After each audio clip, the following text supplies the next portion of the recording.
Maraming salamat sa Abangers ang mga supporters at social media followers ni Daniel Padilla sa matinding pasabog nito na ipalabas na very soon.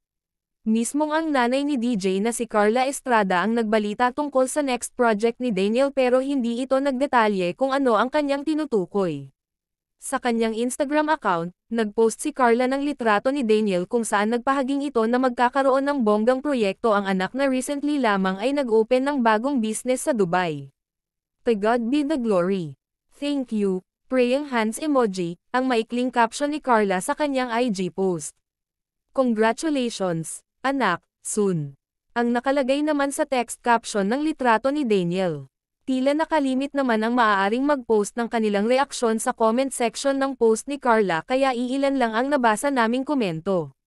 Ilan sa mga celebrity na bumati at nag-congratulate kay Daniel ay sina Denito Rose, DJ Jaiho at Vina Morales. Mapapansin namang ang pagpo-post ni Carla tungkol sa bagong achievement o project ni Daniel ay halos sabay sa pagba-viral ng April cover ni Catherine Bernardo para sa isang lifestyle magazine. Hindi kaya isinabay nga ni Ma'am She Carls ang pagbabalita sa bonggang project ni DJ sa pagbandera ng sexy pictorial ni Kath, para sa naturang magazine para kahit paano'y makasabay naman ang anak sa ingay ng pangalan ng dati nitong jowa.